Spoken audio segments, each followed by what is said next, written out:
Welcome back to the channel, everybody. Today's video is going to be all about shoulders, everything that you need to know from sets, reps, volume, intensity, anatomy, everything you need to know to grow your shoulders and get that 3D look from the front, the side, and the back. Let's go ahead and let's get straight into it. Starting off with some of the biggest mistakes that I see people make when they are trying to grow their shoulders.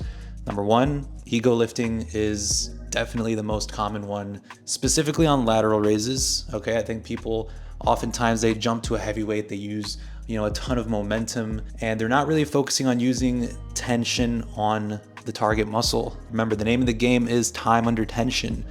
But if you're just using a heavy weight, you're not only, you're not building a good mind muscle connection with your side delt, and then you're also bringing in, a lot of traps, upper back into the mix. So I do think that there is a time and a place to go heavy, but most of the time you do really want to go and focus on the muscle contraction and a really good squeeze, focusing on using good form, because you don't want to hurt your back either when doing lateral raises. Now, for those of you that don't know, the shoulder has three heads, all right? The front delt, the side delt, and the rear delt. Now, the front delt does not require nearly as much training as the side and rear delt, because in case you didn't know, anytime you're doing a shoulder press or anytime you're doing a chest press, that front delt is already extremely active. And a lot of times the front delt is already so overpowering for most people that they're gonna get most bang for their buck by bringing up the rear delts, which is why you see me here starting off with the rear delts for this workout. I'm doing two things here.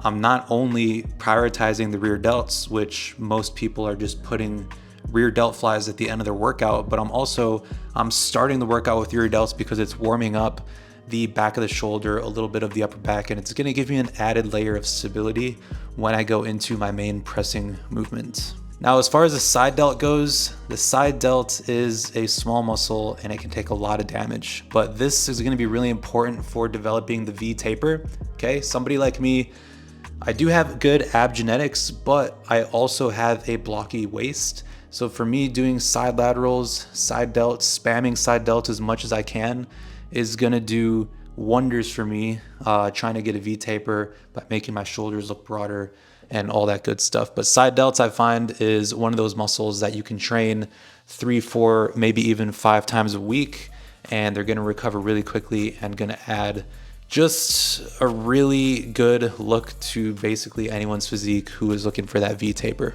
Now, when it comes to exercise selection, as I just said, I like to start every single shoulder day with rear delts, okay? After that, I move into my main pressing movement.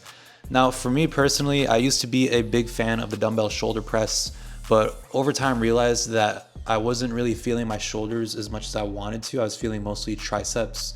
And so something like this, like a plate loaded shoulder press machine, has been really, really good for me to kind of focus a little bit more on stability and building a good mind muscle connection, having more time under tension and not really have to worry about engaging my stabilizers to move the weights. But at the end of the day, it comes down to personal preference. But whatever you choose for your shoulder pressing movement, considering the fact that it is a compound movement, you do want to make sure that you are progressive overloading and tracking your progress over time to make sure that you are putting on muscle and just overall trending in the right direction. Whatever you decide to do, make sure you stay consistent with it for at least 3 or 4 months to make sure that you're not, switching exercises all the time, because it's a lot harder to track progress that way. After the dumbbell shoulder press, I usually like going into a lateral raise, whether that be dumbbell, machine, cables. Okay, this gym in particular has my favorite shoulder side lateral machine, the Panada side lateral. Really allows me to get a very good squeeze at the top and a good stretch at the bottom. But again, dumbbells can do a great job, and then cables, of course, are going to give you constant tension.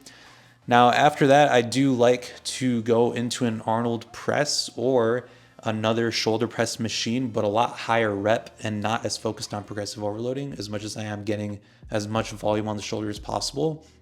And for me, shoulders are not a muscle that is going to fatigue the entire body.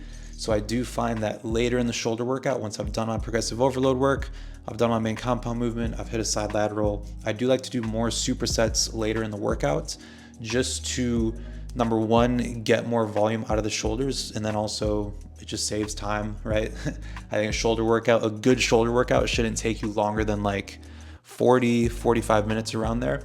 And so I do like doing a dumbbell Arnold press because, I think it's good to have some free weight in there, and then supersetting that with a dumbbell lateral raise, doing double, triple drop sets, even working all the way down to the 8-pound dumbbells, just trying to just get as much volume on the shoulders, specifically the side laterals, as possible. As I mentioned earlier, trying to get that V taper. A common misconception, I will say, is that you need a shoulder press to grow bigger shoulders. Now, as mentioned before, any chest press movement, whether it be a flat bench press, incline bench press, is also working the front of the shoulder. And it is a hot topic. Personally, for me, I think a shoulder press is a great addition to any shoulder programming. But again, there is a time and a place to potentially not do a shoulder press, in which case you just be putting more emphasis on the side delt and the rear delt, because again, the shoulder press is basically 80 to 90% front delt. It's like, you could almost even call it a front delt press, which of course, front delts are dominating in most people. And whenever you're training shoulders, guys, you want to make sure that you are controlling the eccentric and focusing on constant tension. I assure you, if I ask most of you right now to flex your shoulder, most of you are not going to be able to do it, because the shoulders are actually one of those challenging muscles to really build a good connection with.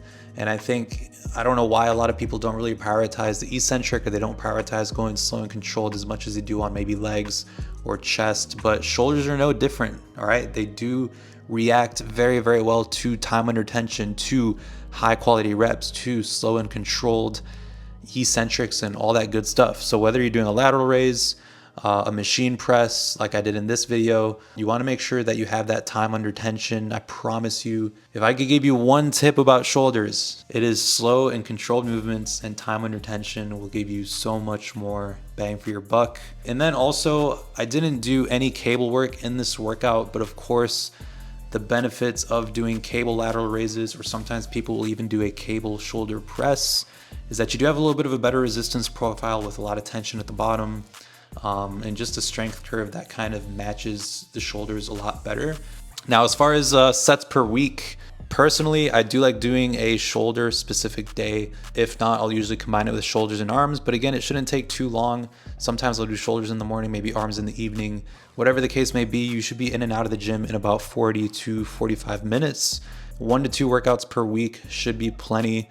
Again, your shoulders are already getting worked when you're doing chest pressing or push day in general. So your shoulder day should be primarily side delt and rear delt work, which of course, isolation exercises are not going to cause nearly as much fatigue, and you're just going to get much of a bigger bang for your buck when it comes to making your physique look elite and top tier.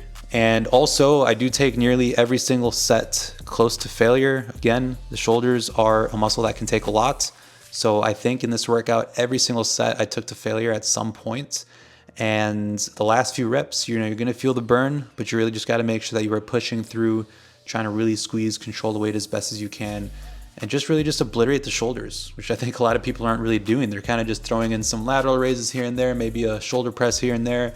It's like, nah, like the shoulders are just like any other muscle group. They deserve the time, they deserve the sets and the reps, and they add so much to the physique.